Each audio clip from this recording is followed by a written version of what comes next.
ये कहानी है ढोलकपुर की, जहाँ अनस नाम का आदमी रहा करता था, जिसके साथ उसके चाचा चाची भी रहा करते, जो उसकी दौलत पर अय्याशी करते थे। एक दिन, बेटा शादी कर लो, कब तक काम में व्यस्त रहोगे धीरे धीरे। चाचा चाची मैं जल्दी शादी कर लूँगा। अरे हमारी एक भतीजी है, तुम कहो तो हम उससे तुम्हारी शादी करा दें। जी मैं बता दूंगा। अनस एक लड़की से प्यार करता था और उसी से शादी करना चाहता था। उस लड़की के वो घर भी जाता है और उसके माँ बाप से शादी की बात करता है, जिससे उसके माँ बाप राजी हो जाते हैं और दोनों की शादी भी करवा देते हैं। अरे अनस तो शादी करके आ गया है, अब हम इसकी जायदाद पर कैसे कब्जा करेंगे अपना।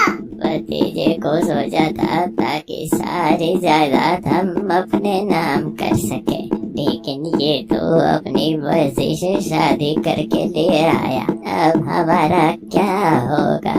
अपने साथ ये बकरा भी लेकर आई है। पता नहीं अनस किस गवार बहू को घर में ले आया है। धीरे धीरे दरवाजे पर खड़ी हुई बहू सारी बातें सुन लेती है और उनके पास आकर कहती है, अच्छा तो तुम लोग मेरे शौहर को धोखा दे रहे हो, अब मुझे ये बात उनको बतानी होगी। वो दोनों डर जाते हैं। बहू अनस से कुछ ना कहना, अब जो तुम कहोगी हम वो ही करेंगे। धीरे धीरे अगले दिन ही बहू की डिलीवरी होती है, जिसमें वो एक खूबसूरत बच्चे को जन्म देती है। तुमने मेरी झोली में इतनी खुशियाँ डाली है, मैं तुम्हारा कभी एहसान नहीं मिटा सकता। ऐसी बातें क्यों करती हो आप तो मेरे शौहर हो, आपकी हर एक खुशी का ख्याल रखना होगा मुझे, तभी तो मैं एक अच्छी बीवी कहलाऊंगी। सही कहा। कुछ दिन ऐसे ही बीत जाते हैं। सानिया मैं काम के सिलसिले में बाहर जा रहा हूँ, कुछ दिनों के बाद लौटूंगा। ठीक है आप जाइए, लेकिन अपना ख्याल रखना, क्योंकि मैं आपके बिना नहीं रह सकती। आपके बिना तो ये घर भी मुझे काटने को दौड़ता है। अच्छा ठीक है बाबा, मैं जल्दी आ जाऊँगा। चाची चाचा ये बातें सुन लेते हैं और अनस को मारकर उसकी बीवी को मारकर जायदाद पर कब्जा करने का प्लान भी बनाते हैं। आज तो अच्छा मौका है, कल्लू दादा को फोन करिए कि अनस का रास्ते में ही काम तमाम कर दे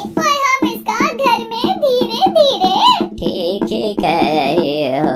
अच्छा तो सानिया अब मैं जा रहा हूँ। ठीक है संभाल के जाइएगा। सानिया अपने बच्चे के साथ खेलती है और अपनी बकरी से कहती है, देख सुल्तान मेरी बकरी का ख्याल रखना, ये ध्यान तुम्हें ही रखना होगा। तुम इसे दूध पिलाना और तुम इसे झूला भी झुलाना। सुल्तान हामी सर हिलाओ। सुल्तान ये सुनते ही हामी सर हिला देता है। कुछ देर के बाद सानिया सुल्तान को रस्सी से बांध देती है। चलो अब तुम यहाँ बंद जाओ, तुम इधर उधर पोटी कर रही हो। कुछ देर के बाद चाचा चाची आते हैं। अरे चाचा चाची आप लोग, और ये कौन है? तेरी मौत क्या बकवास कर रही हो? बकवास नहीं, आज तुझे जन्म में हासिल करना है। अल्लाह के लिए मुझे छोड़ दो, मेरा बच्चा बहुत छोटा है, मेरे शौहर भी घर में नहीं है। मैं और मेरे बच्चे का क्या होगा? हम मनस की सारी जायदाद पर कब्जा करना चाहते थे, लेकिन तूने आकर हमारी बाजी मार दी। अब तुझे पार कर ही हमें आजादी हासिल होगी। अल्लाह के लिए मुझे छोड़ दो। वो पुलिस वाला को पकड़ कर सुल्तान चीखता चिल्लाता ले जाता है और रस्सी टूटने की भी बहुत कोशिश करता है, लेकिन वो सानिया को नहीं बचा पाता। ये देखकर सुल्तान रोने लगता है। उधर सानिया का बच्चा भी बहुत तेज रोने लगता है। अरे इसका तो कान कर दिया धीरे धीरे, अब इसके बच्चे का क्या करना है?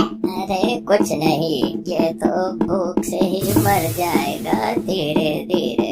वो उसे छोड़कर चली जाती है और वो बच्चा रोने लगता है। सुल्तान रस्सी तोड़ने की बहुत कोशिश करता है, लेकिन वो तोड़ नहीं पाता और रोने लगता है। इधर सानिया की रूह निकलती है और अपने बच्चे को तड़पता देखकर उसे अपने हाथ में लेना चाहती है, लेकिन वो ले नहीं पाती। मेरी मदद कर, मेरा बच्चा भूख से तड़प रहा है और मेरा सुल्तान भी बंधा हुआ है। या अल्लाह तू बड़ा ही रहीम करीम है, एक माँ की दुआ सुन, एक माँ की दुआ सुन। वो तड़प रही है, अपने बच्चे को भूखा तड़पते नहीं देख पा रही है। सानिया रो रो कर बेहोश हो जाती है। उधर चाचा चाची मौज कर रहे होते हैं। अरे ये बच्चे का कुछ करो, उसकी आवाज मुझे परेशान कर रही है। इसे ले जाकर धूप में रख दो ताकि ये झुलस कर मर जाए धीरे धीरे। तभी चाचा उठकर आते हैं और बच्चे को उठाकर ले जाते हैं और बाहर फर्श पर रख देते हैं। बहुत तेज धूप पड़ रही होती है। सानिया होश में आती है। चाचा सानिया के बच्चे को ले जाकर फर्श पर रख देते हैं, जिससे बच्चा और तेज रोने लगता है, जिसे देखकर माँ की ममता तड़प जाती है और अपने बच्चे को धूप से बचाने के लिए वो हर एक कोशिश करती है। उसे अपने आंचल से ढकने की कोशिश करती है, लेकिन उसके आंचल का कोई फर्क नहीं पड़ता, क्योंकि वो एक रूह थी। सानिया बहुत तेज रोने लगती है। या अल्लाह, मेरे बच्चे की हिफाजत कर इन जालिमों से। अगर आज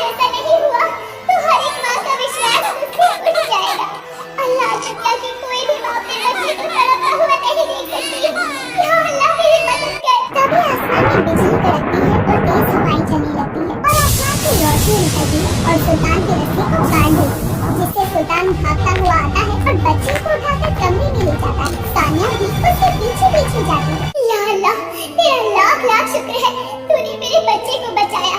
सुल्तान, तुम्हारा भी शुक्रिया, मेरे बेटे को इन जालिमों से तुमने बचा लिया।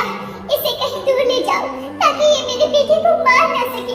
बच्चा तेज तेज रो रहा था क्योंकि वो जल चुका था। धूप बहुत तेज जो थी। सुल्तान, मेरा बच्चा रो रहा है।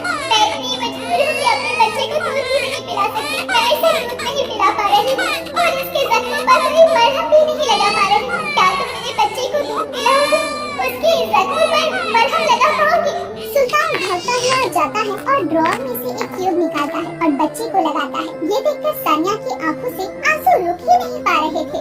यहाँ अल्लाह तेरा लाख लाख शुक्र है कि तू जानवरों में भी अपनी रहमत डाल देता है। सुल्तान उस बच्चे को ट्यूब लगाता है और उसके बाद उसके लिए फीडर में दूध लेकर आता है और मुंह में फंसाकर बच्चे के मुंह पर लगाता है, जिससे कुछ देर में बच्चे का पेट भर जाता है और वो सो जाता है। सुल्तान, तुमने आज वफादारी का असली हक अदा किया है। मेरे बच्चे को इन जालिमों से तुम ही बचा सकते हो। मेरे बच्चे को लेकर कहीं दूर चले जाओ जब तक इनके पापा वापस न आ जाए। मेरे बच्चे का ख्याल रखना होगा तुम्हें। अरे ये बच्चा यहाँ कहाँ से आया?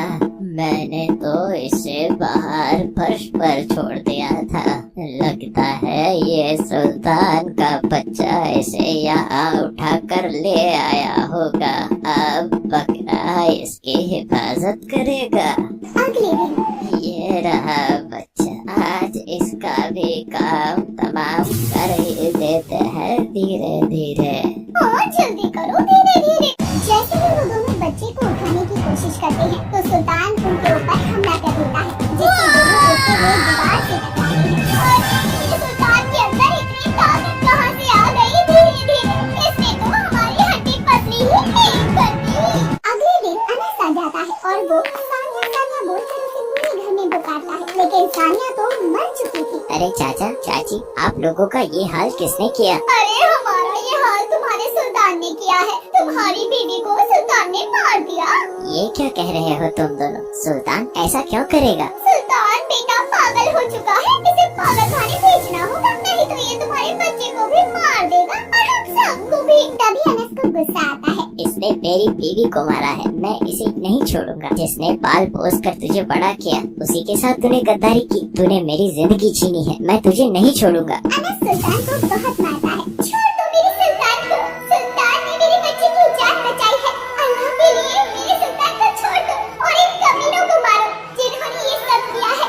सानिया सुल्तान को बचाने की बहुत कोशिश करती है, लेकिन अनस तक सानिया की कोई पुकार नहीं पहुंचती। या अल्लाह, मुझे हिम्मत दे, मेरी बीवी मुझसे जुदा हो गई। मारते मारते डंडा टूट जाता है और सुल्तान भी रोता है। तभी उसके घर का नौकर आता है और उसको सारी बात बताता है, कैसे मालकिन को मारा और इन लोगों ने सुल्तान पर इतना जुल्म किया। ये सुनकर अनस को गुस्सा आता है और वो रोता भी बहुत है। अनस सुल्तान के पास जाता है। सुल्तान मेरे बेटे, मुझे माफ कर दे। मैंने तुम्हें बहुत मारा, तुमने तो मेरे बच्चे की जान बचाई है। मुझे सब पता चल गया है सुल्तान। सुल्तान रोने लगता है और सानिया को भी ये देखकर बहुत रोना आता है और फिर अनस को बहुत गुस्सा आता है। चाचा चाची, तुमने ये ठीक नहीं किया। मेरी बीवी को तुमने क्यों मारा? अगर मेरी जायदाद चाहिए थी तो मुझसे मांग लेते ना। मैं सारी जायदाद हंसी खुशी तुम्हारे नाम कर देता। तुमने तो मेरी जिंदगी ही छीन ली। अब तुम्हें मेरे कहर से कोई नहीं बचा सकता। अनस अपनी बुराई कर देता है। अरे बचाओ, धीरे धीरे, मेरा भतीजा ही मुझे मार रहा है। धीरे धीरे। अनस पुलिस को बुला लेता है। इंस्पेक्टर साहब, इन कातिलों को यहाँ से ले जाइए, नहीं तो मैं इन्हें मार दूंगा। उन्होंने मेरी बीवी को मारा है और मेरे बच्चे को भी मारने की कोशिश की है। चलो हवालात। इस तरह से अनस उन दोनों को पुलिस के हवाले कर देता है। यहाँ मेरे अल्लाह ताला मेरे बच्चे की हमेशा हिफाजत करना। ये देखकर सानिया की रूह को सुकून मिलता है और वो अल्लाह के घर के लिए रवाना हो जाती है। अगर हमारी कहानी पसंद आई हो तो वीडियो को लाइक करें, शेयर करें और चैनल को सब्सक्राइब करना बिल्कुल ना भूलें। खुदा हाफिज।